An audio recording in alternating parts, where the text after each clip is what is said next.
तो बच्चों आज हम आप लोगों के लिए लेकर आए हैं गणित के वास्तविक संख्या का ऑब्जेक्टिव क्वेश्चंस, जो कि बहुत ही आप लोगों के लिए महत्वपूर्ण है, जो कि हम 2011 से लेकर 2023 तक के क्वेश्चंस को लेकर उपस्थित हुए हैं। क्वेश्चन बैंक का क्वेश्चन है ये। तो चलिए हम लोग क्वेश्चन की दुनिया में चलते हैं। ये वास्तविक संख्या का क्वेश्चन है, रियल नंबर पहला चैप्टर का। चलिए क्वेश्चन की दुनिया में चलते हैं।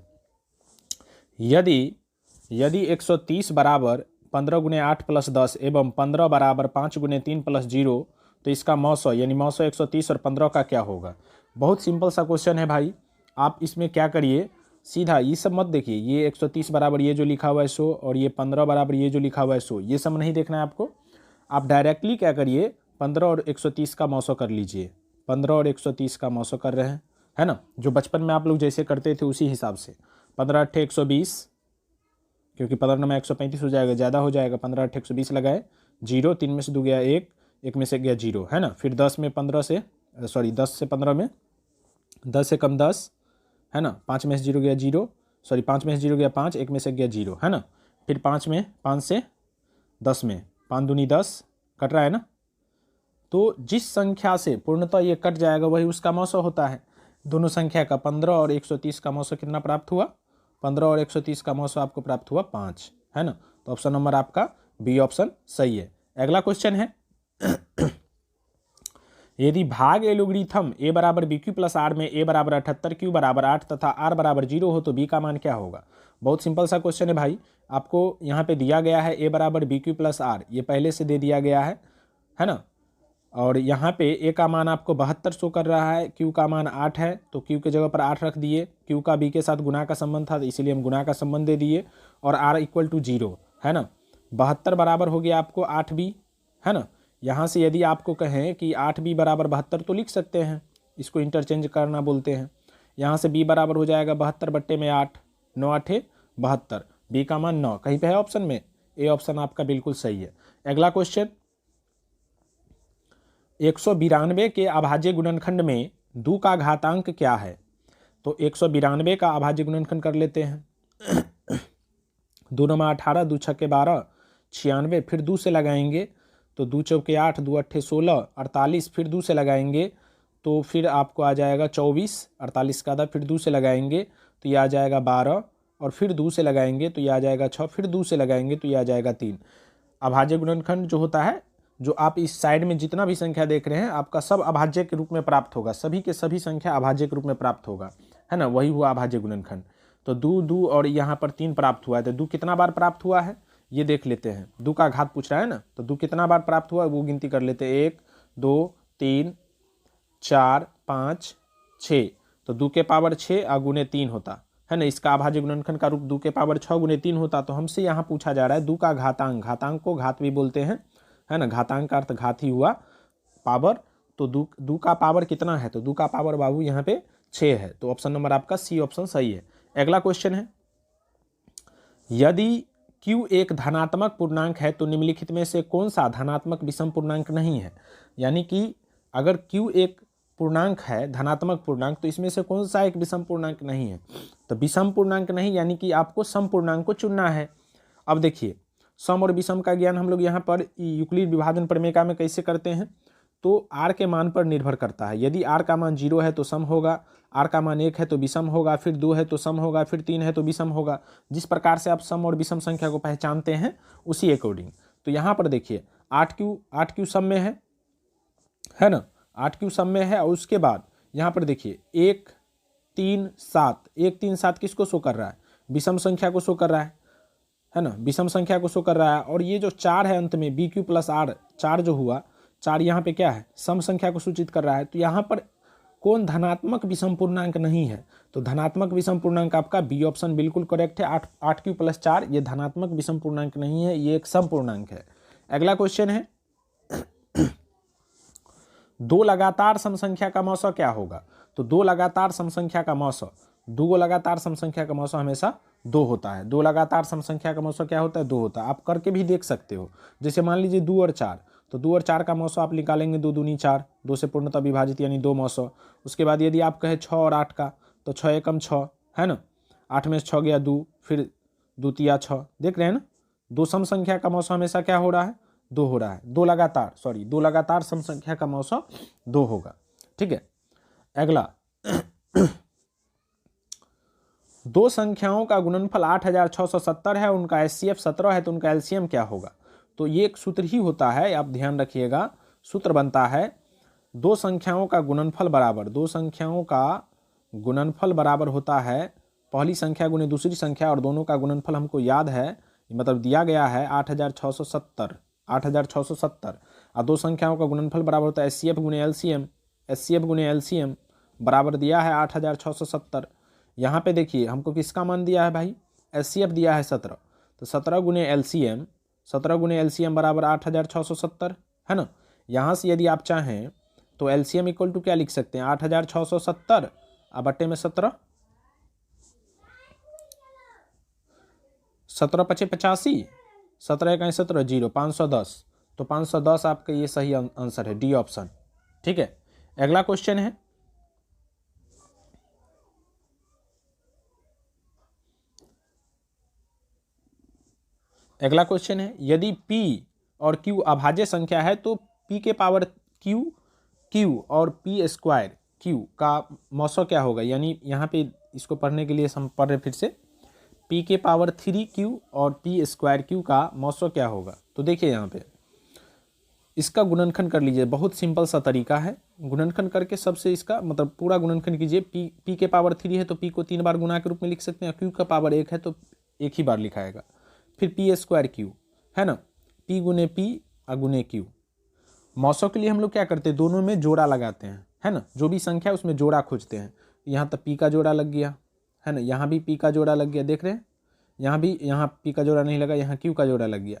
तो मौसों के लिए जो दोनों में शामिल होता है उसमें से एक एक संख्या को कॉमन लेने लगते हैं। तो यहाँ से ई दोनों में है, P दोनों में है यहाँ पे, तो एगो P इसमें से आ गया।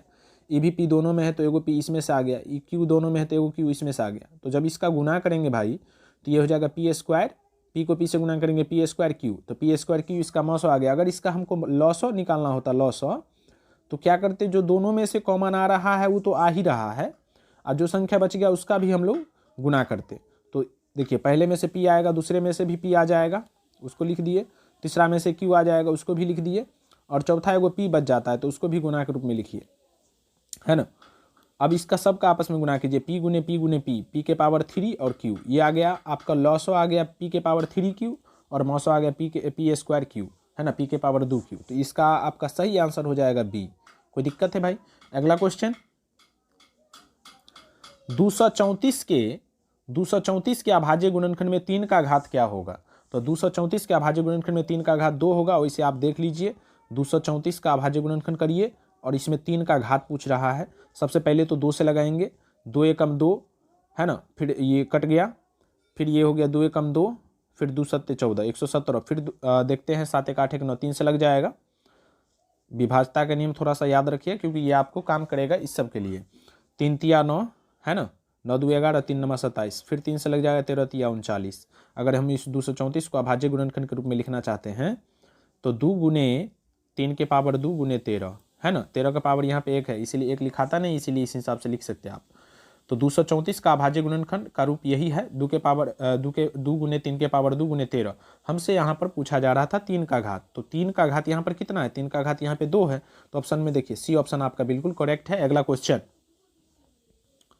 यदि ए बराबर है 2 के पावर 3 गुने 3, बी बराबर है 2 गुने 3 और सी बराबर है 3 के पावर n गुने 5 तथा ए बी सी जो संख्या ए बी और सी का ये गुणनखंड दिया गया था उसका एलसीएम दिया गया है 2 के पावर 3 गुने 3 के पावर 2 गुने 5, तो n का मान क्या होगा? बहुत ही आसान क्वेश्चन है। देखिए सबसे पहले ए का गुणनखंड आप निकालिए, 2 के पावर 3 गुने 3 है।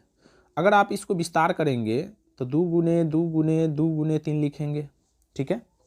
अब देखिए यहाँ पे b बराबर देखिए 2 गुने 3 और c बराबर देखिए, और c बराबर आपको है 3 के पावर n, यानी 3 गुने 3 गुने 3 n टाइम आ रहा है, n बार है ना, गुने 5। हाँ, तो हम क्या करते हैं एलसीएम के लिए? क्या करते हैं एलसीएम के लिए करते हैं जो संख्या सब में शामिल हो। सब में शामिल आपका कम से कम 2 में देख रहे हैं, एलसीएम के लिए कम से कम 2 में देखा जाता है, तो 2 तो एगो में है, ठीक है। तो 2 के पावर 2 ले लिए, दो दो एगो में से निकाल लिए। फिर यहाँ पे 3 3 भी है, 3 तो तीनों में है, 3 तो सब में भाई, तो 3 सब में से निकाल लिए। उसके बाद जो बच जाता है उसका क्या होता है, गुना होता है। फिर यहाँ पे 3 3 ये n बार आ रहा है, तो 3 के पावर n, तो इसका ऐसे ही हो जाएगा। उसके बाद एगो आपको ऊपर में बच जाता है 2 को 2 और एगो 5, तो 2 गुने 5, तो ये एलसीएम आपका बन जाता है। 2 क्या बेर है, 3 बार, तो 2 के पावर 3, और 3 तो n टाइम आ रहा है ना, तो 3 के पावर n गुने 5, ये आपका एलसीएम निकल के आता है। बट एलसीएम आपको दिया गया है पहले से 2 के पावर 3 गुने 3 के पावर 2 गुने 5, ये पहले से दिया हुआ है, ये इसके इक्वल हो जाएगा 2 के पावर 3 गुने 3 के पावर n गुने 5। यहाँ से यदि हम तुलना करें, यहाँ से यदि हम तुलना करें, तो तुलना करेंगे तो क्या होगा, 3 के पावर 3 3 के पावर 2 इक्वल टू 3 के पावर 3, क्योंकि 2 के पावर 3 और 2 के पावर 3 ये बराबर है, गुणांकों के साथ तुलना कर रहे हैं। 5 के पावर 1 5 के पावर 1 बराबर है, तो यहाँ पर 3 के पावर 2 3 के पावर n के इक्वल होगा। यहाँ से n इक्वल टू क्या हो जाएगा, n इक्वल टू हो जाएगा, जब आधार बराबर होता है ना भाई, तो इसके पावर भी आपस में बराबर होते हैं, ये घातांक नियम है, तो n बराबर 2 हो जाएगा यहाँ से, तो n बराबर आपको 2 आ रहा है, तो ऑप्शन नंबर आपका सी सही है ना। अगला क्वेश्चन है, रूट अंडर 81/2 है एक, तो रूट अंडर 81/2, तो सबसे पहले रूट अंडर 81/2 को आप छोटा कर लीजिए। 81 का वर्गमूल 9/2। अब इस पर विचार कीजिए, 9/2 क्या है, इस पर आपको सोचना है। तो 9/2 एक परमेय संख्या है। 9/2 क्या है, एक परमेय संख्या है। इसका अर्थ है जब ये परमेय संख्या है तो रूट अंडर 81/2 भी परमेय संख्या है, क्योंकि इसी से ये आया है ना। तो आपका ऑप्शन नंबर ए बिल्कुल करेक्ट है, परमेय संख्या। अगला क्वेश्चन है, एक परमेय संख्या और एक अपरमेय संख्या का योग कैसी संख्या होती है, जोड़ पूछ रहा है। तो देखिए, एक परमेय संख्या और एक अपरमेय संख्या का योग, अपरमेय संख्या का योग हमेशा अपरमेय होता है, हमेशा अपरमेय होता है, जोड़ हमेशा अपरमेय होता है, ठीक है। तो इसमें आपका बी ऑप्शन बिल्कुल करेक्ट है। इसमें आप माइंड पावर किलर कंसेप्ट आप ध्यान में रख सकते हो। परमेय प्लस परमेय, हम शॉर्ट में पीपी लिख रहे हैं, परमेय प्लस परमेय जो होता है वो परमेय होता है, परमेय माइनस परमेय परमेय होता है, परमेय गुना परमेय परमेय होता है, और परमेय भागा परमेय परमेय होता है, ठीक है। दूसरा कॉन्सेप्ट है परमेय प्लस अपरमेय, शून्य को छोड़कर, परमेय प्लस अपरमेय, इसमें शून्य को छोड़कर की बात हो रही है, परमेय होता है, सॉरी अपरमेय होता है। परमेय माइनस अपरमेय अपरमेय होता है, इसमें शून्य रहेगा भी दोनों में तो कोई दिक्कत नहीं है ना। परमेय गुना अपरमेय, परमेय या अपरमेय दोनों हो सकता है। जीरो यदि रहेगा तो परमेय भी हो सकता है, ठीक ना। तो जीरो को छोड़कर कहिएगा तो ये हमेशा अपरमेय होगा, जीरो को छोड़कर, जीरो को छोड़कर, ये ध्यान रखिएगा। अपरमेय भागा अपरमेय, जीरो को छोड़कर हमेशा अपरमेय देगा, ठीक है। अगला कॉन्सेप्ट है, अगला क्वेश्चन है, निम्नलिखित में से कौन परमेय संख्या है। तो इसमें से आपको चुनना है परमेय संख्या वाला पद। तो चलिए पहले हम विस्तार कर लेते हैं, वैसे आंसर आपका ए सही है, लेकिन हम इसमें विस्तार कर लेते हैं थोड़ा सा। रूट अंडर 64 प्लस 36 आपको हो जाता है 100, दोनों जुड़ने वाला संख्या तो जोड़ दिए। 100 का वर्गमूल होता है 10, है ना, 100 का वर्गमूल 10। तो ये 10 जो आया है बाहर, ये किसको सूचित कर रहा है, परमेय संख्या को। परमेय का पहचान क्या है, जो संख्या रूट से पूर्णतः बाहर आ जाए उसे परमेय संख्या कहते हैं, है ना। आप देखिए रूट अंडर 25 प्लस 25, तो रूट अंडर 25 प्लस 25 को क्या आप इस प्रकार से 2 को 25 लिख सकते हैं, 2 गुने 25। अब 25 के वर्गमूल 5 होता है, तो 5 को बाहर कर लिए रूट 2, ये अपरमेय हो गया, है ना। 49 प्लस 49, 2 गुने रूट अंडर 49, 2 गुने 49 ये लिख सकते हैं ना। 49 के वर्गमूल 7, 7 रूट 2, और 36 प्लस 36, 2 गुने रूट अंडर 36 यानी 2 गुने 36, और 36 के वर्गमूल होता है 6, 6 रूट 2, है ना। तो ऑप्शन नंबर आपका ए ऑप्शन बिल्कुल करेक्ट है ना। अगला क्वेश्चन, दो अपरमेय संख्या 3 प्लस रूट 5 और 3 माइनस रूट 5 का गुणनफल क्या होगा। तो 3 प्लस रूट 5 और 3 माइनस रूट 5 का गुणनफल देख लेते हैं, गुना करते हैं, स्टेप बाय स्टेप कर लेते हैं, है ना।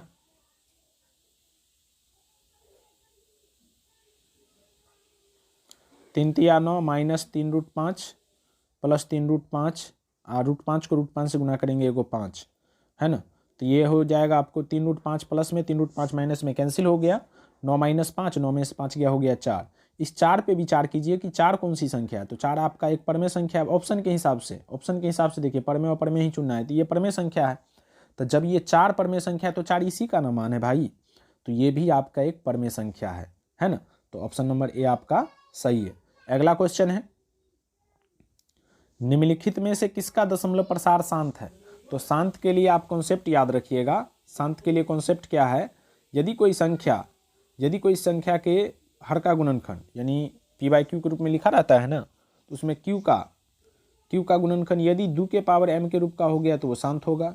यदि किसी परमेय संख्या के हर का गुणनखंड 5 के पावर n के रूप का हो तो तब भी शांत होगा। यदि किसी परमेय संख्या के हर का गुणनखंड 2 के पावर m गुने 5 के पावर n के रूप के आए तब भी यह शांत होगा। अशांत कब होगा, तो 2 और 5 के सिवा तीसरा कोई और संख्या गुणनखंड के रूप में आ गया, जैसे 3, 7, समझ रहे हैं ना, कोई और संख्या गुणनखंड के रूप में आ गया तब वो क्या होगा, अशांत होगा। तो यहाँ अकेला 2 के रूप में आए तब भी शांत, अकेला 5 के रूप में आए, हर का गुणनखंड पर सिर्फ चर्चा रखना है ना, तब भी शांत। अकेला 2 और 5 के रूप में आए तब भी शांत। 2 और 5 के सिवा तीसरा कोई और अंक का एंट्री हुआ आपका, वो अशांत हो जाएगा, ठीक ना। तो देखिए यहाँ पे पहला ऑप्शन 2/11, 11 का गुणनखंड आप करिएगा तो 1 गुने 11 लिखिएगा, है ना। तो 11 पहले ही आपका हो गया वो, ठीक है, अशांत। उसके बाद 11/160, 160 का यदि हम गुणनखंड करें तो 16 गुने 10 लिख सकते हैं। 16 में सब 2 का गुणनखंड है और 10 में 2 और 5 का गुणनखंड है, तो ये तो शांत पहले से ही है ना, फिक्स है। 17/60, 12 पंचे 60, 5 आ रहा है, सॉरी 12 पंचे 60, 12 के गुणनखंड में 3 चौके 12, 3 आ रहा है उसमें, अशांत होगा। 6/35, 6 तो कटेगा नहीं। हाँ, एक बात और याद रखिएगा बच्चों, अगर यदि ऊपर का अंक कटने वाला है नीचे वाले अंक से तो आप पहले उसे काटिएगा, उसके बाद जो बचे उस पर विचार कीजिएगा, उसका गुणनखंड कीजिएगा। तो 6 का गुणनखंड यदि हम करते भी हैं तो 2 तिया 6 होता है, और जो कि नीचे वाले 35 से तो वो कटता भी नहीं है, तो आपका वो 6 ही लिखाएगा। नीचे में जो संख्या आपका 35 है, 7 5 35, उसमें 7 आ रहा है, 7 की एंट्री है, तो ये क्या है, अशांत है। अगला p/2 के पावर m गुने 5 के पावर n के रूप में 0.67 को लिखिए। तो 0.67 को हम उस रूप में लिख रहे हैं। क्या 67 इसको 100 लिख सकते हैं। 100 का गुणनखंड को आप क्या लिख सकते हैं, 10 गुने 10। देखिए कुछ ऐसा गुणनखंड सोचिएगा मन में जो उसका डायरेक्ट हम गुना करके उतना लिख सकते थे, है ना। वैसे हम 100 का हम अलग में कर सकते थे 2 से, लेकिन हम यहाँ पे एक ट्रिक बता रहे हैं। 67/10 को लिख सकते 2 गुने 5, फिर गुने 2 गुने 5, 2 क्या बेर है, 2 बार है, तो 67/2 के पावर 2, 5 क्या बेर है तो 2 बार है, 5 के पावर 2। ये आपका आ गया पूरा आंसर उस रूप में, 2 के पावर m गुने 5 के पावर n के रूप का। तो 67/2 के पावर 2 गुने 5 के पावर 2 ऑप्शन में है। ऑप्शन नंबर बी आपका बिल्कुल करेक्ट है, 67/2 के पावर 2 गुने 5 के पावर 2। अगला क्वेश्चन, 0.49 पे रेकरिंग को p/q के रूप में लिखा जा सकता है। तो 0.49 पे रेकरिंग है, दोनों संख्या पे रेकरिंग है, तो इसे p/q के रूप में क्या लिख सकते हैं, 49/99। इसमें हम आपको एक टिप्स दे दिए हैं। टिप्स ये है कि यदि 0 दशमलव है ना, और जो भी संख्या उस पर रेकरिंग डायरेक्ट रहे, चाहे 2 गो हो चाहे 3 गो हो, 3 गो पर रहे तो 3 गो 9 नीचा में रख देना, 1 गो पर रहे तो 1 गो 9 नीचा में रखना, 2 गो पर रहे तो 2 गो 9 नीचा में रख देना, ठीक ना। शर्त इतना है कि वो जो भी संख्या है उस पर पूरा पे रेकरिंग हो, ठीक ना। नहीं तो फिर आपको ये p/q के रूप में लिखने का जो तरीका है 2 नंबर में पूछा जाता है, तो वो भी आपको हम बता देंगे ये, लेकिन ऐसा ही क्वेश्चन पूछा जाता है तो ये आपके लिए अच्छा रहेगा। 49/99 आपका बी ऑप्शन बिल्कुल सही है ना। अगला क्वेश्चन है, निम्नलिखित में कौन अपरमेय संख्या है। तो निम्नलिखित में अपरमेय संख्या हमको चुनना है। अपरमेय संख्या की पहचान क्या है कि वही संख्या है जिसे p/q के रूप में नहीं लिखा जा सकता, है ना। तो ये तो परिभाषा है भाई, है ना, इसमें थोड़ा आप कम समझिएगा। रूट जिसका पूरा रूट निकल जाए, नहीं निकले उसका हो जाएगा अपरमेय संख्या। जिस संख्या पे रेकरिंग ना लगा हो और संख्या अशांत अनावर्ती हो, वो संख्या हो जाएगा अपरमेय संख्या। तो सबसे पहले यहाँ पे देखिए, √49 का वर्गमूल हो जाता है 7, ये है परमेय। √36 का वर्गमूल हो जाता है 6, ये है परमेय। √27 का वर्गमूल 3√3, ये है अपरमेय, रूट आ गया ना। और √16 का वर्गमूल 4, ये है परमेय। तो अपरमेय हमको चुना था, सी ऑप्शन बिल्कुल आपका सही है। अगला क्वेश्चन, निम्नलिखित में कौन सबसे छोटी प्राकृतिक संख्या है। कौन सबसे छोटी प्राकृतिक संख्या है?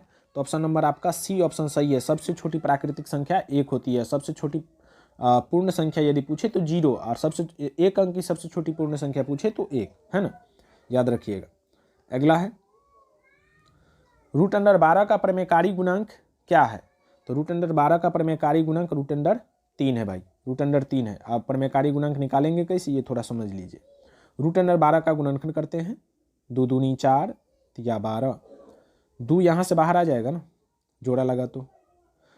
प्रमेयकारी गुणांक का अर्थ हुआ कि इसको एक ऐसा संख्या से गुणा करेंगे, ऐसा और सबसे छोटा, है ना, ऐसा और सबसे छोटा संख्या से गुणा करेंगे जो इसको परमेय के रूप में बदल दे। तो आप सोच कर देखिए इसमें से कौन सा ऐसा ऑप्शन है जिससे गुणा करेंगे सबसे छोटा ऑप्शन से, जो परमेय में इसको बदल देगा। अगर मान लीजिए √3 से गुणा करते हैं तो ये परमेय में बदल गया, √3 गुणे √3 एगो 3 होगा, 2 तिया 6, है ना, ये सबसे छोट में बदला है। अगर √2 लेते हैं तो वो तो बदलेगा ही नहीं, √6 हो जाएगा, वो तो नहीं बदलेगा। √6 लेते हैं तब भी वो नहीं बदलाएगा, 6 3 18 हो जाता है ना। अगर 2√3 लेते हैं, 2√3, यहाँ भी हमको 2√3, तो 2 दूना 4 और √3 को √3 से गुणा करेंगे तो एगो 3, 4 तिया 12, ये बड़ा है ना 6 की तुलना में, 12 बड़ा है। तो ये परमेय में तो बदल रहा है लेकिन ये बड़ा है, हमको छोटा संख्या सोचना है। तो यहाँ पे √3 आपका सही आंसर। प्रमेयकारी गुणांक के लिए आप ऐसा ही करिएगा, जिसका भी प्रमेयकारी गुणांक निकालना हो उसको रूट से बाहर करके देखिएगा, जो संख्या रूट के अंदर बची है सेम उसी संख्या को आपको चुनना है, याद रखिएगा इसे। अगला 45 और 60 का मौसौ क्या होगा? तो 45 और 60 का मौसौ, 45 और 60 का मौसौ जैसे बचपन में निकालते हैं निकाल लीजिए, है ना, 15, है ना, फिर आपका ये 45, 15 तिया 45, 15 मौसौ आपका आ गया। ऑप्शन नंबर डी आपका बिल्कुल करेक्ट है। अगला क्वेश्चन, एक और शून्य मतलब शून्य को छोड़कर परमेय और अपरमेय का संख्या का गुणनफल हमेशा क्या होगा? हमेशा अपरमेय होगा। शून्य को छोड़कर हमेशा क्या होगा? अपरमेय। यदि कोई ऐसे पूछे कि एक परमेय और एक अपरमेय संख्या का गुणनफल क्या होगा, तो परमेय और अपरमेय दोनों हो सकता है ना, परमेय और अपरमेय दोनों हो सकता है, लेकिन शून्य को छोड़कर पूछे तो हमेशा अपरमेय, याद रखिएगा। अगला क्वेश्चन, यूक्लिड विभाजन एल्गोरिथम 2 धनात्मक पूर्णांक के निम्न में से किसे परिकलित यानी ज्ञात करने की तकनीक है, मेथड है?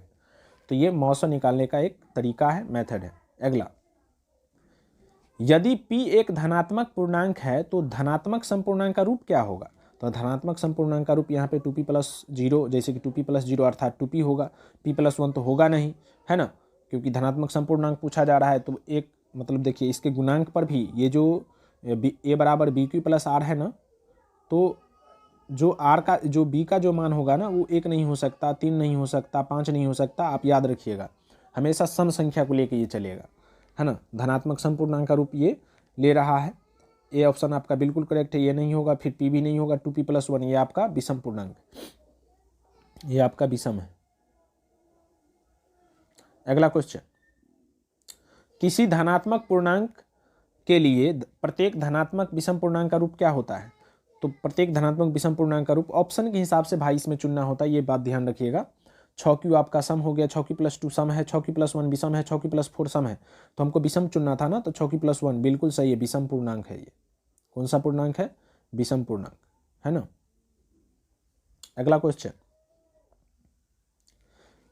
यदि 2 संख्याओं का गुणनफल 2166 है एवं उनका मौसौ 19 है तो उनका लौसौ क्या होगा? तो देखिए 2 संख्याओं का गुणनफल बराबर एचसीएफ गुणे एलसीएम होता है, तो एलसीएम बराबर यहाँ सूत्र क्या आ जाएगा? 2 संख्याओं का गुणनफल 2166 और बट्टे में मौसौ 19, है ना। भाग करते हैं, भाग कर लेते हैं अलग में, 19 से 2166 में, 19 से कम 19, ये आ गया आपको 11 में से 9 गया 2, 0, 6, 19 से कहीं 19, है ना। यह आ जाएगा 16, 16 में से 9 गया 7, 1 में से गया 0, फिर आपको ये 6 उतारना है, 19 चौक 76, 19 चौक 76, तो ये आपका 76 आ गया 0, है ना।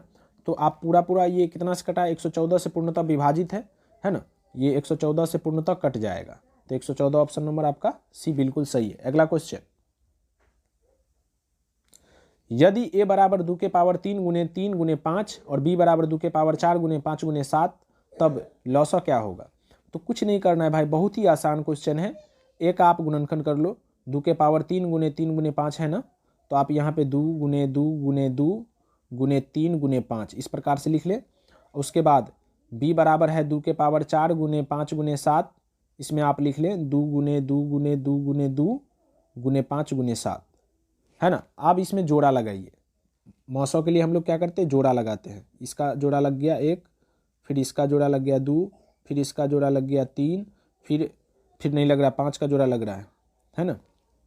तो मौसों के लिए हम लोग करते हैं, जो संख्या जो दोनों में शामिल हो उसको हम कॉमन लेने लगते हैं।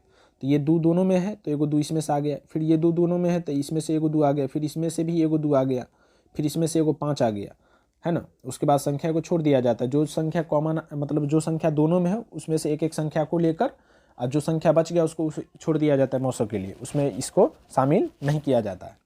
2 दूनी 4, 4 दूनी 8, 8 पंचे 40, मौसों आपका हो गया 40। अगर आप लॉसो निकालना चाहते हैं तो लॉसो बराबर हो जाएगा, जो संख्या कॉमन आ रहा है उसको भी रखेंगे तो 2 गुने 2 गुने 2 गुने 5, और जो संख्या बच गया है उसमें उसको भी इसमें एडजस्ट करना पड़ेगा, क्योंकि लॉसों के लिए कम से कम 2 में देखना पड़ता है ना। तो 3, फिर आपको हो गया 2, उसके बाद हो गया गुने 7, तो ये आपका हो जाएगा 2 दूना 4, 4 दूनी 8, 8 पंचे 40, 40 दूनी 80, 80 × 8 = 240, 240 सत्ते 240 सत्ते देख लेते हैं, 0, 7 चौक 28 के 8 हाथ में 2, और 7 दूना 14, 14 2 16, 1680 आ जाएगा भाई।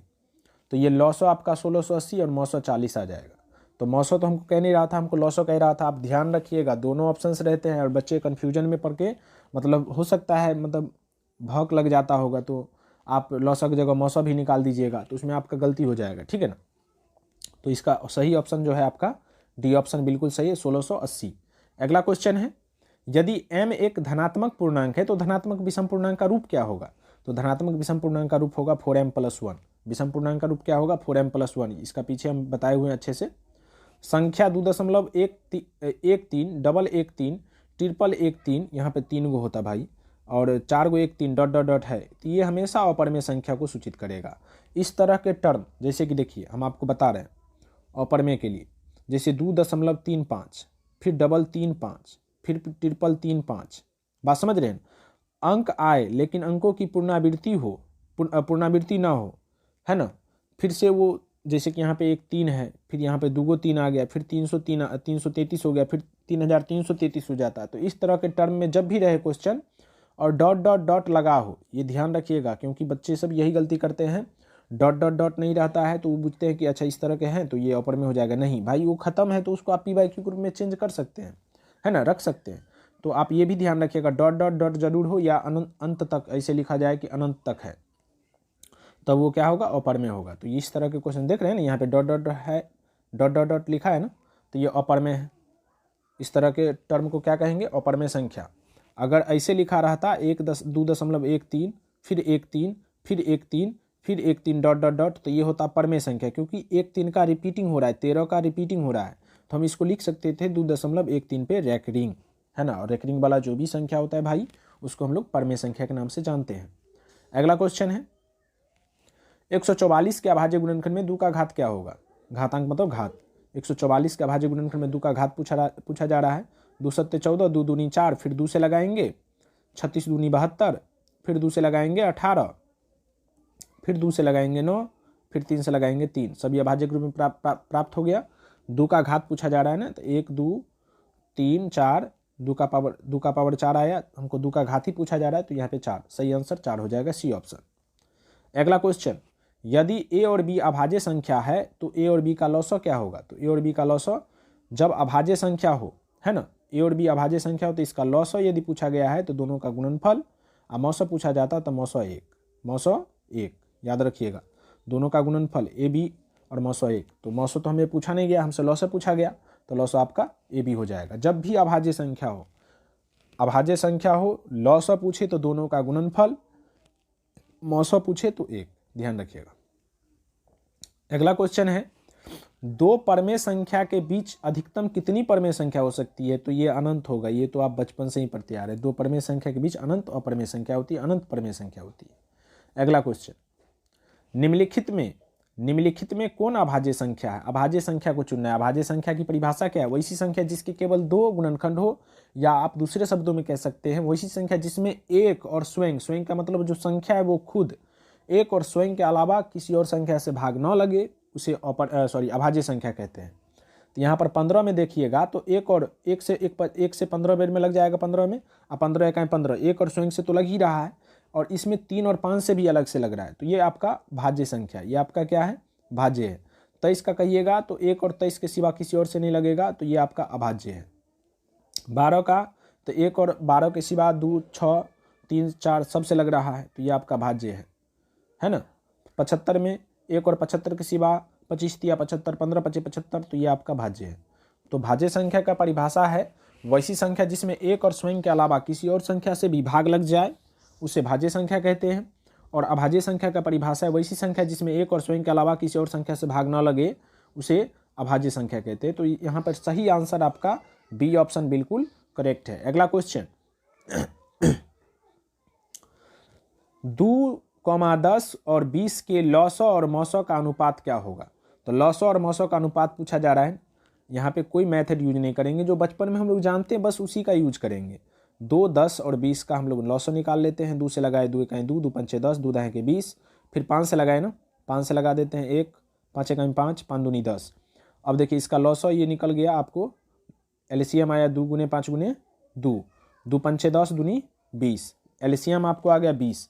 अगर हम एचसीएफ की बात करें मौसो का, तो मौसो 2, 5 और किसका? 2, 10 और 20 का, तो 2, 10 और 20,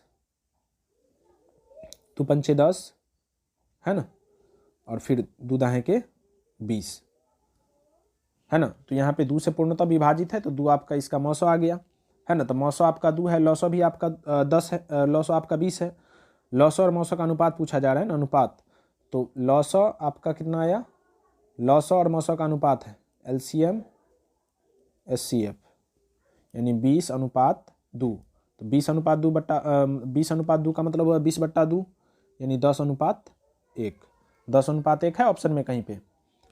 डी ऑप्शन आपका बिल्कुल करेक्ट है, 10:1। 10:1 बिल्कुल सही है। अगला क्वेश्चन, यदि 65 तथा 117 का मौसम 65m-117 के रूप में है तो m का मान क्या है? अब देखिए 65 और 117 का जो मौसम है ना, 65m-117 के रूप में दिया गया है, तो इसमें m का मान हमसे पूछा जा रहा है।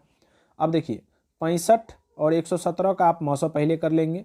65 दूनी हो जाता है 130, तो हम करते 65 इकाई 65, 7 में से 5 गया 2, 11 में से 6 गया 5 है ना, 52 बचा। 65 फिर उतारेंगे, 52 इकाई 52, 5 में से 2 गया 3, 6 में से 5 गया 1, फिर यहाँ पे 52 उतारेंगे, 13 चौका 52 है ना, 13 चौका 52। यहाँ पे मौसम कितना आया? 13। लेकिन इस मौसम को 65m-117 के रूप में दिया गया है, तो अब यहाँ पे लिखेंगे नाउ 13 = हो गया 65m-117, इस रूप में लिखा हुआ है। अब यहाँ से 65m = क्या होगा? 13 माइनस में 117 इधर लाएंगे प्लस में, यानी ये हो जाएगा 65m = 130। यहाँ से m = हो जाएगा भाई 130/65, और 65 दूना 100 हो जाता है 30, यानी m बराबर आपको प्राप्त हुआ 2। m बराबर कितना प्राप्त हुआ? 2। तो ऑप्शन नंबर आपका बी ऑप्शन बिल्कुल करेक्ट है। अगला क्वेश्चन, सबसे छोटी भाज्य संख्या और सबसे छोटी अभाज्य संख्या का मौसम कितना होगा? तो भाई साहब सबसे छोटी भाज्य संख्या 4 होती है और सबसे छोटी अभाज्य संख्या 2 होती है। इसका हमसे पूछा जा रहा है मौसम पूछा जा रहा है, तो 2 और 4 का मौसम कर लीजिए, बस वेरी सिंपल। 2 दूनी 4, मौसम इसका कितना है? 2। बी ऑप्शन आपका बिल्कुल करेक्ट है। अगला क्वेश्चन, 96 का अभाज्य गुणनखंड क्या होगा? तो 96 का अभाज्य गुणनखंड, 96 का हम लोग अभाज्य गुणनखंड कर लेते हैं। 2 से लगाए 48 आया, फिर 2 से लगाए 24 आया, फिर 2 से लगाए 12 आया, फिर 2 से लगाए 6, फिर 2 से लगाए 3। तो इसका अभाज्य गुणनखंड क्या होगा? 96 का अभाज्य गुणनखंड। 96 बराबर क्या लिखेंगे? 2 क्या गो है? 1 2 3 4 और 5, 2 के पावर 5, 2 के पावर 5 गुने 3, ये आपका अभाज्य गुणनखंड आया। 3 के पावर 1 लिख भी सकते हैं और नहीं भी लिखेंगे तो कोई दिक्कत नहीं है ना। तो 2 के पावर 5 गुने 3, तो 2 के पावर 5 गुने 3, सी ऑप्शन आपका बिल्कुल सही है। 3 के पावर 1 अर्थात 3 ही होता है। अगला, दो संख्याओं का गुणनफल है 8670 और उसका मौसो है 17, तो उसका लौसो क्या होगा? तो देखिए आपको लौसो बराबर फार्मूला याद होगा, दो संख्याओं का गुणनफल बट्टे क्या हो जाता है मौसो, काटिए 17 × 5 = 85, 17 × 5 = 85, 17 × 1 = 17, 0 510, 510 डी ऑप्शन आपका बिल्कुल सही। अगला क्वेश्चन 6,8 और 22 के लौसो और मौसो का अनुपात। तो 6,8 और 22 के लौसो और मौसो का अनुपात, तो सबसे पहले 6, 8, 22 का लौसो निकालिए। द्वितीया 6, 2 चौके 8, 11 दूनी 22, है ना।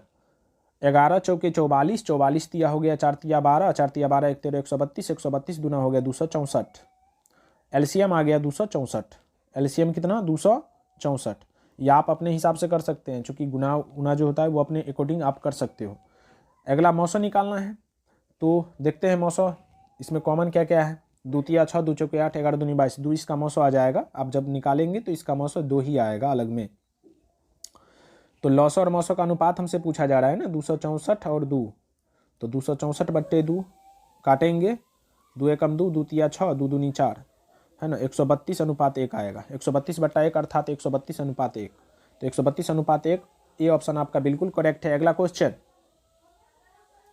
दो लगातार संख्याओं का मौसो क्या होगा? दो लगातार में आपको सम और विषम नहीं कहा है, यहाँ पे दो लगातार संख्याओं का मौसो पूछ रहा है। तो आप ऐसे समझिए जैसे 1 और 2 का पूछ रहा है, 2 और 3 का पूछ रहा है, 3 और 4 का पूछ रहा है, तो इसका मौसो हमेशा 1 होगा। दो लगातार संख्या का मौसो हमेशा 1 होता है। अगला क्वेश्चन है 5005 के कितने अभाज्य गुणनखंड होंगे? तो 5005 के 4 अभाज्य गुणनखंड होंगे। आप जब निकालेंगे तो 4 ही अभाज्य गुणनखंड आपको प्राप्त होंगे। अगला क्वेश्चन है, यदि P और Q दो अभाज्य संख्या है तो उनका मौसो क्या होगा? तो हम क्या बोले थे, जब दो अभाज्य संख्या हो, दो या दो से अधिक अभाज्य संख्या हो, तो जब भी उसका मौसो पूछे तो आप हमेशा 1 बोलिए, और लौसो उन संख्याओं का गुणनफल। तो डी ऑप्शन आपका बिल्कुल सही है। अगला क्वेश्चन है, दो संख्याओं a और 18 का लौसो 36 और मौसो है 2, तो इसका a का मान क्या होगा? यानी a और 18 ये दो संख्या है, इसका एलसीएम है 36 और एचसीएफ है 2। तो पहली संख्या गुने दूसरी संख्या बराबर होता है मौसो गुने लौसो। हम इस स्टेप को यहाँ पे ले ही लिए हैं। 36 गुने 2/18, 18 दूना 36, 2 दूनी 4। ऑप्शन नंबर आपका सी बिल्कुल करेक्ट है। अगला क्वेश्चन, 5, 15 और 20 के लौसो और मौसो का अनुपात क्या होगा? तो 5, 15, 20 के लौसो, 5, 15, 20 का लौसो पहले निकाल लीजिए। 5 से लगाए 5 एकम 5, 5 तिया 15, 5 चौके 20, 4 तिया 12, 5 60, 60 आ गया लौसो, और मौसो आ जाएगा 5 एकम 5, 5 तिया 15, 5 चौके 20, 5 ही इसका मौसो आ जाएगा। देख रहे हैं ना मौसो कैसे निकाल रहे हैं। 5 आ गया मौसो। अब लौसो और मौसो का अनुपात पूछ रहा है ना, 12 पंचे 60, 12:1 है कहीं पर ऑप्शन में 12:1।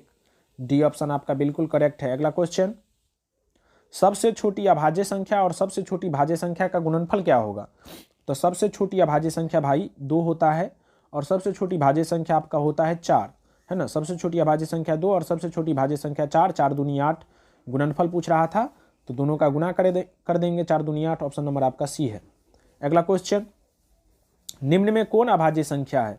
तो आपका अभाज्य संख्या चुनना, अभाज्य संख्या हम पीछे भी चुने थे, 29 आपका बिल्कुल सही हो जाएगा, क्योंकि इसमें 1 और स्वयं के अलावा किसी और संख्या से भाग नहीं लगेगा। बाद बाकी सभी ऑप्शन में ऐसा हो रहा है, आप जांच कर सकते हैं। अगला क्वेश्चन, किसी पूर्णांक m के लिए सम संख्या का रूप क्या होगा? तो सम संख्या का रूप हो जाएगा यहाँ पर ऑप्शन के हिसाब से 2m, 2m + 0 अर्थात 2m, 2m - 1 ये विषम को दर्शा रहा है, 2m + 1 विषम को दर्शा रहा है, m + 2 तो ये किसी को दर्शाएगा ही नहीं, क्योंकि इसके साथ कोई गुणांक है ही नहीं। b का मान यहाँ पे विषम संख्या को सूचित कर रहा है ना। तो 2m जो है आपका संपूर्णांक का रूप है ना। ये वाला क्वेश्चन ट्रेंड कर रहा है आजकल, ये अच्छे से देख लीजिएगा।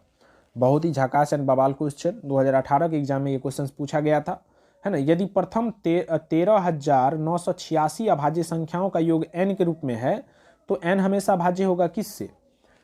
13,986 इतना अभाज्य संख्या को प्रथम शुरू से 13,986 अभाज्य संख्याओं का योग जो है n प्राप्त हुआ है, n लिखा गया है ना। तो कह रहा है बताइए n किससे मतलब विभाज्य हो सकता है? 6 से, 4 से, 8 से, इनमें से कोई नहीं, किससे? तो देखिए इसको हम लोग समझते हैं थोड़ा विस्तार पूर्वक, है ना। 13,986 अभाज्य संख्या है ना। 13,986 वो भी शुरू से है, तो शुरू से जब अभाज्य संख्या है तो आपको पता है एक सम भी है जो अभाज्य संख्या है ना। 2 जो है आपका एक सम है और अभाज्य भी है, तो सम अभाज्य आपका हो गया 2। बाद बाकी जितने हैं वो विषम अभाज्य हैं, बाद बाकी जितने बचे सब विषम अभाज्य हो गया, विषम अभाज्य, यानी 3 से लेकर जितना संख्या इसमें होगा सब विषम अभाज्य होगा। तो हम ये समझ लेते हैं 13,986 था तो 13,985 संख्या जो है वो विषम है। ये बात तो क्लियर हो गया, विषम अभाज्य है। क्या विषम अभाज्य हो गया? क्योंकि एकलौता एक ही दो है जो सम और अभाज्य एकलौता है ना, ये बात ध्यान रखिएगा।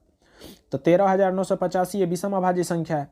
अब इसमें आपको ये सोचना है, थोड़ा सा ये इसमें प्रोसेस बनेगा। प्रोसेस ये बनेगा कि अगर मान लीजिए विषम को विषम टाइम जोड़ते हैं तो क्या होता है, तो आप पहले प्रैक्टिस कर लीजिए इसका।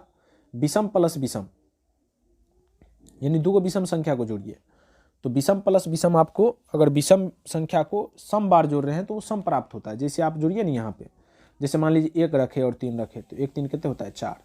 अगर मान लीजिए आपको मन है 3 और 5 रखने का तो 5 3 कितने होता है 8। कोई और विषम संख्या जैसे 9 रख लीजिए और 15 रख लीजिए तो 9 5 कितना होता है 24। तो विषम संख्या को सम बार जोड़ेंगे तो सम प्राप्त होगा, विषम संख्या को विषम बार जोड़ेंगे तो विषम प्राप्त होगा। ये बात क्लियर हो चुका है। अब यहाँ पर ये है, इसको थोड़ा सा हम सेटिंग कर लेते हैं, थोड़ा जगह का अभाव है यहाँ पे।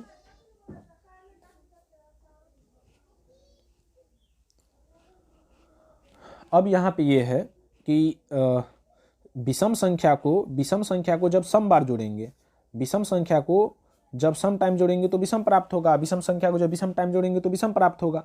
तो विषम को जब विषम बार जोड़ रहे हैं तो क्या प्राप्त हो रहा है, विषम, है ना, विषम प्राप्त हो रहा है। तो विषम, अब हम ये जान चुके हैं कि 13,985 जो संख्या वो विषम है और उसको हम जोड़े भी हैं तो हमको विषम प्राप्त हुआ है। ये बात क्लियर हो चुका है।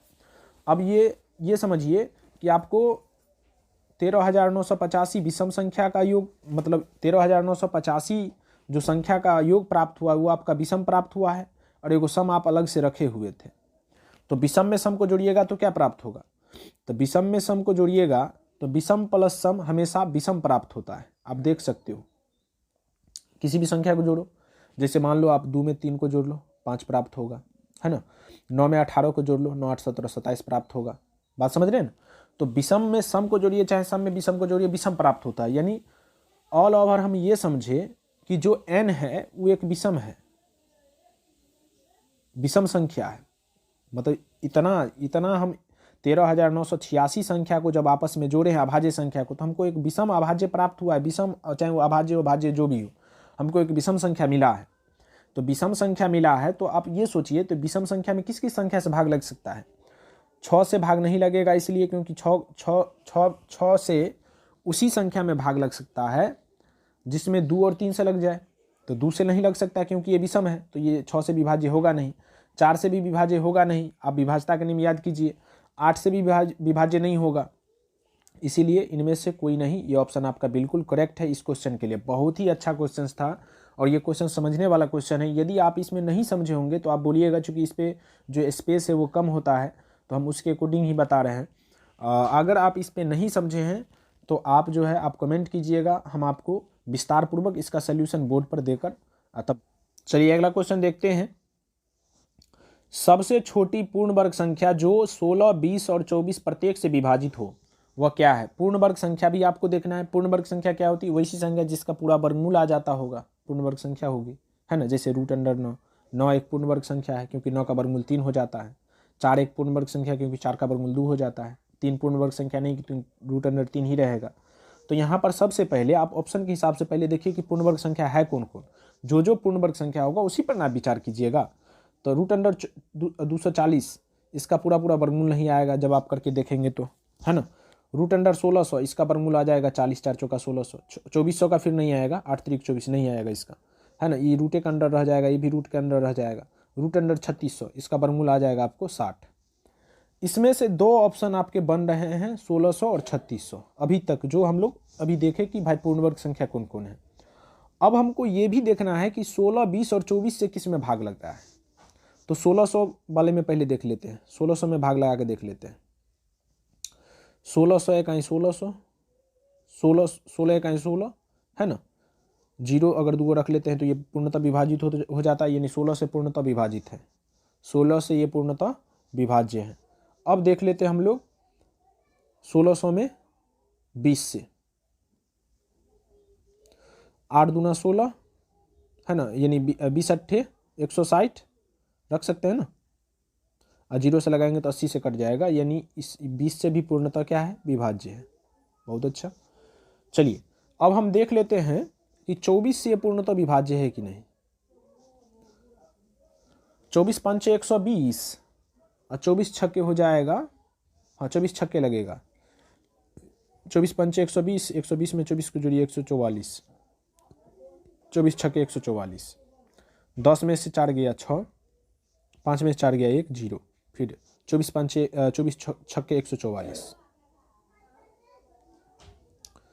10 में से 4 गया 6, 6 में से 4 गया 5 में से 4 गया 1 0, ये 16 आपका शेष बच रहा है, ये पूर्णतः विभाज्य नहीं है, तो आपका 1600 भी ऑप्शन आपका गलत हो गया। तो जो ऑप्शन बचा, चूंकि दो ही पर तो यहाँ पे हो रहा था 1600 वर्सेस 3600, तो 1600 है ही नहीं, मतलब 3600 करेक्ट है, नहीं तो 3600 को भी आप जांच कर सकते हो, आपका वो पूर्णतः विभाजित ऐसे ही हो ही जाएगा। अगला क्वेश्चन है, दो संख्याओं का लघुत्तम समावर्तक इसके महत्तम समावर्तक का 14 गुना है, इनके इनके लॉसो और मौसो का जोड़ 600 है, यदि एक संख्या 280 है तो दूसरी संख्या क्या होगी। बहुत ही झकास एंड बवाल क्वेश्चन है ये।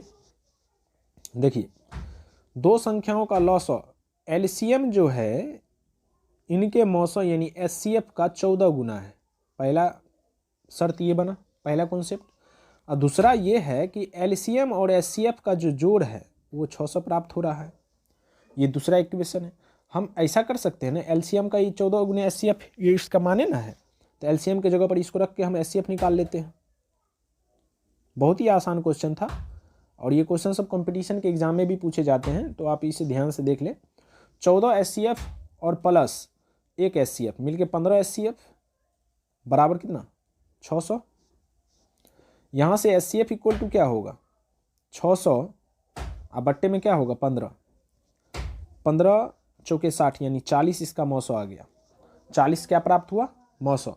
अब इसको जब हम लॉसो में रख देंगे, जब हम इसको लॉसो में रखेंगे तो एलसीएम 14 गुने 40, 14 चौका 56, 560 आपको क्या प्राप्त हो जाएगा, एलसीएम आपको 560 प्राप्त हो जाएगा, है ना। एलसीएम कितना प्राप्त हो जाएगा, 560। थोड़ा सा हम इसको छोटा कर ले, नहीं है जगह नीचे है। अब हम मौसो और लॉसो हमको प्राप्त, इसमें एक संख्या 280 दिया गया, दूसरी निकालना है, तो दूसरी संख्या बराबर क्या होगा, दूसरी संख्या बराबर, दूसरी संख्या को 20 से सूचित करते हैं, दूसरी संख्या बराबर क्या होगा यहाँ पे, एचसीएफ गुने एलसीएम, एलसीएम 560 है बट्टे पहली संख्या, पहली संख्या कितना है 280 है भाई, 280 बट्टे 280, 0 से 0 कैंसिल, 28 दूना 56, 40 दूना 80, यानी दूसरी संख्या आपको 80 आएगा। ऑप्शन नंबर बी आपका बिल्कुल करेक्ट है। और ये क्वेश्चन बहुत ही झकास क्वेश्चन है, क्या ये आप क्वेश्चंस को समझे या नहीं समझे होंगे तो आप कमेंट कीजिएगा, हम इस क्वेश्चन को फिर बोर्ड पे आपको वीडियो बना के दे देंगे। अगला क्वेश्चन है 50 नंबर, 6x के पावर 4y तथा 12xy का महत्तम समावर्तक क्या होगा, मौसा पूछ रहा है। तो 6x के पावर 4y, इसका जब आप गुणनखंड करेंगे तो 2 तिया 6 गुने x गुने x गुने x गुने x गुने y, है ना, और फिर 12xy का गुणनखंड हो जाएगा 2 दूनी 4 तिया 12 गुने x गुने y, है ना। तो यहाँ पे 2 का जोड़ा लगा, यहाँ पे 3 का भी जोड़ा लग गया, यहाँ पे x का जोड़ा लग गया, और यहाँ पे y का जोड़ा लग गया। मौसों के लिए क्या करते हैं हम लोग, जोड़ा खोजते रहते हैं, उसमें जो भी संख्या उसका पूरा में जोड़ा खोजना पड़ेगा सेम संख्या का।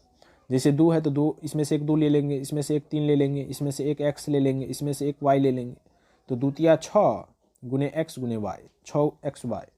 तो इसमें ऑप्शन क्या है, डी ऑप्शन आपका बिल्कुल सही है, 6xy। अगला क्वेश्चन, √10 गुने √15 बराबर है किसके, तो √10 गुने √15, जब आप इसका गुना करेंगे तो 10 गुने 15 रूट के अंदर में हो जाएगा। अब यहीं पे इसको तोड़ लीजिए, गुना नहीं करिए पूरा, तोड़ लीजिए इसको, 2 पंचे 10, 3 पंचे 15, जिसका जोड़ा लगा रूट से बाहर ना, 5 का जोड़ा लगा 5 बाहर, 2 तिया 6 यानी 5√6, 5√6 ऑप्शन आपका ए ऑप्शन सही है, 5√6। अगला क्वेश्चन, 64 के वर्गमूल को 64 के घनमूल से भाग देने पर मान क्या होगा।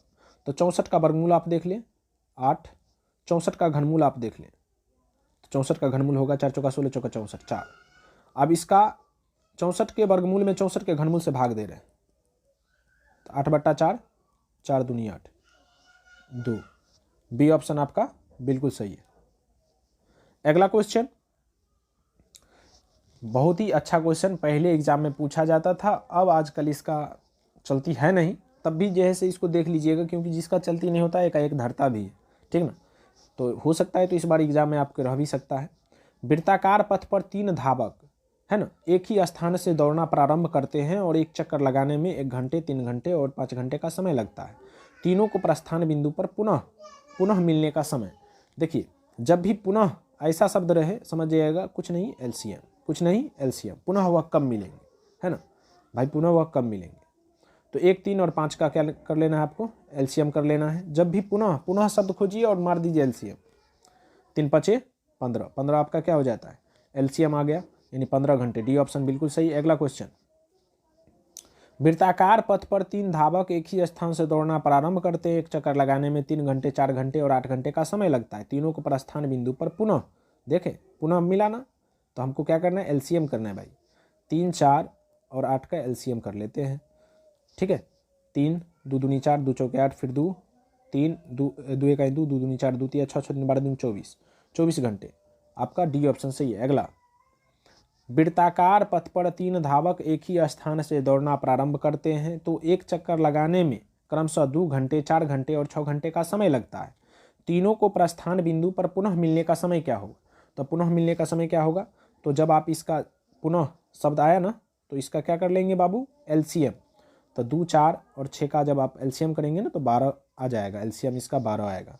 सी ऑप्शन आपका बिल्कुल करेक्ट है। अगला क्वेश्चन, किसी धनात्मक पूर्णांक ए तथा बी के लिए ए बी का मौसा गुने ए बी का लौसा। तो मौसा गुने लौसा बराबर क्या होता है, पहली संख्या गुने दूसरी संख्या, और यहाँ पर पहली संख्या को ए से सूचित किया गया, दूसरी संख्या को बी से, तो ए गुने बी। सी ऑप्शन आपका बिल्कुल सही है। अगला क्वेश्चन, 64 के अभाज्य गुणनखंड में 2 का घात क्या है। भाई साहब देख ही लेते हैं। 2 से लगाए 32 आया, फिर 2 से लगाए 16 आया, फिर 2 से लगाए 8 आया, फिर 2 से लगाए 4 आया, फिर 2 से लगाए 2, है ना। 2 क्या बेर है, 1 2 3 4 5 6, 2 के पावर 6 यानी 6। सी ऑप्शन आपका बिल्कुल करेक्ट है। अगला क्वेश्चन, यदि P और Q 2 अभाज्य संख्या है तो उनका मौसा क्या होगा। तो P और Q 2 अभाज्य संख्या, हम क्या बोले थे, जब भी कोई अभाज्य संख्या का आपसे मौसा पूछे तो उसका मौसा हमेशा 1 बोलिएगा, और लौसा पूछे तो उन संख्याओं का गुणनफल। तो अगर लौसा पूछते तो PQ इसका लौसा हो जाता है, एलसीएम, है ना। अब मौसा पूछा गया है ना भाई, मौसा पूछा गया तो मौसा इसका क्या होगा, 1 होगा। ऑप्शन नंबर ए सही है। ये सब अधिकार क्षेत्र में रहने वाला क्वेश्चन सब अच्छा से देख लीजिएगा। 18 तथा 72 का मौसा क्या होगा, तो 18 चौक 72, 18 आंसर है ना, एक ही बार में लग ही जाता है। अगला क्वेश्चन है, 156 के अभाज्य गुणनखंड में 2 का घातांक क्या होगा। तो 156 के अभाज्य गुणनखंड में 2 का घात पूछा जा रहा है ना। 2 से लगाए तो आपको आ गया 2 7 14, 2 8 16, फिर 2 से लगाए तो कितना आएगा, 2 3 6, 2 9 18, फिर 3 से लगाए 13 3 39, यानी 2 का घात पूछा जा रहा है तो 2 का घात आपको 2 हो जाएगा। 2 बार आया है, ठीक ना। इसके आगे अभी बनाइए रहे थे 60 क्वेश्चंस जो है हम आपको दिए हैं। आशा करते हैं ये क्वेश्चंस सब आपको बहुत ही अच्छा भी लगा होगा, और हम आपको कोशिश किए हैं कि इस बार जैसे डिजिटल बोर्ड होता है उसके अकॉर्डिंग बताने का प्रयास है ना। और ये प्रयास आप लोगों को कैसा लग रहा है थोड़ा सा बताइएगा, क्योंकि आप लोग जब तक फीडबैक नहीं देंगे तो हम प्रयास मतलब उस हिसाब से नहीं कर पाएंगे। आप लोग फीडबैक दीजिए जो आपको ये मतलब इस प्रकार से, यदि आपको समझ में आता है तो हम इस प्रकार से वीडियो डालेंगे, यदि नहीं तो फिर हम आपको बोर्ड पर ही बना के देंगे। क्योंकि देखिए, आवश्यकता ही आविष्कार की जननी बनती है, तो इस हिसाब से जो है हम कोशिश किए हैं कि डिजिटल बोर्ड, जैसे कि अभी बच्चों को डिजिटल बोर्ड ज़्यादा ही पसंद होता है, तो उसके अकॉर्डिंग हम बनाने की कोशिश किए हैं। तो आशा करते हैं कि ये आपको अच्छा लगा होगा, है ना। और जो क्वेश्चन में आपको डाउट है या बताए हैं और समझ में नहीं आया है तो आप कमेंट कीजिएगा, हम उस क्वेश्चंस के वीडियो बना के आपको अपलोड कर देंगे, ताकि आप लोगों को कोई दिक्कत ना हो, एग्ज़ाम अच्छे से दें, है ना। और एग्ज़ाम की तैयारी आप अच्छे से करते रहिए, बहुत ही कम समय है, और आशा करते हैं इस बार 2024 का एग्ज़ाम आप लोगों का बहुत ही अच्छा भी होगा, है ना। तो चलिए, वास्तविक संख्या का ये पूरा महामैराथन मतलब क्लास था जो कि हम आपको दे दिए। 60 क्वेश्चंस था, इसमें 10-15 क्वेश्चंस और बचे हैं, तो 10-15 क्वेश्चन ऐसे हैं जो हम आपको इसमें पीछे हम बता भी चुके हैं। शांत और शांत के लिए क्वेश्चन बचा हुआ है, पढ़ और पढ़ में चुनने वाला, तो ये सब आप अच्छे से जानते होंगे। तो वो नहीं भी देंगे तो कोई दिक्कत आप लोगों को नहीं होगा। चलिए हम अगला टॉपिक लेकर आएंगे, तब तक के लिए आप लोग तैयारी में लगे रहिए। जय हिंद, जय भारत।